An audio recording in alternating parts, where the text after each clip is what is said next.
Кыргыз Республикасынын Жогорку Кеңешинин депутаттыгына ишеним саясий партиясынын тизмесинде номер 10 талапкер Акуналы Досалиев эл менен жолугушууда. Партиялык программадан сырткары өзүнүн жеке программасы менен да тааныштырууда.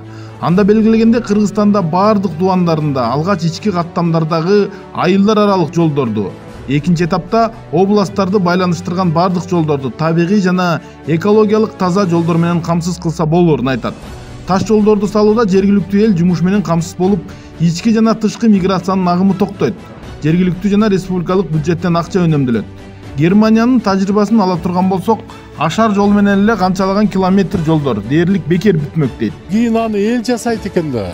Эгерде тиги жанагы завод ташты тарсылдатып турса, эл алып келип базып турса, бул ашарнын методун көп нерсени кылса болот, кичинеден айлык төлөп берсе болот. Мен айтайын дегенимчи, бул 1 километр жолду бекер курса болот дегенди айтмакчымын да. Бекер болот да.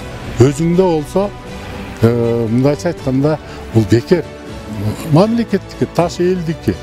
Ташты алып келип кыркып гана койгонго. Себеби экономикалык тил менен айтканда, бул акырындап бул таш завод деген өзүн өзү оккупать этип коет да. Мисалы үчүн бир 100 куб ташты кыркса эле бул уже канчалаган акча. Мисалы үчүн мындан 100 жыл мурун Германия көтөрүп чыккан экен. Таш жол кылабыз. Экономичный, жакшы, прочный, красивый деп.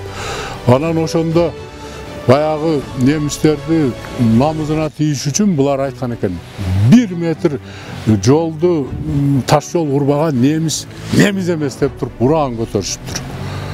Дезе немистер чыгышып менеге 1 метр. Мен керек болсо 10 метр жасайм.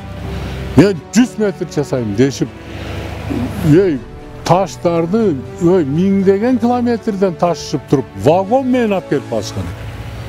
Ого караганда мына менин проектим. Ушундай жаткан эле таштарды тоодун түбүнөн аягына мына специальный кылып апарып туруп эле. Ошонун категориясы катуураак 7-8 категориядагы таштарды эле кыркып туруп басып койсоң, коюп жакшынакай болуп турат экен. Ал эми жергиликтүү тургундар жолдун сапатына көңүл бурууда. Эксперимент катары салынган жолдор акыркы 8-9 жылда эч бир сапатын жоготпой, баштапкы этабында кандай салынган болсо, ошол бойдон турганын айтышат. Талапкердин баягы жол эмес боюнча инженерлиги кызыктырат да. Анан кийин мына азыр ушу силер көрүп турган жол 2010-12 жылдары бүткөн болсо, 8-9 жылдан бери былт өтпөй турганы кызыктырды да. Анан мунун дагы наркы, мен дагы могу жол эмелерин жакшы билем. 1 километр жолго 5-6 миллион акча кетсе, бул жолго 2,5 миллион. Демек, биз 1 километрден ордуна ошол эле акчага 2-2,5 километр жол салып эме кылсак болот экен. Анан материалы дагы жөнөкөй, өзүбүздүн эле ошо Каракүлдөгү эмеден таштан кыркылып келип жасалган.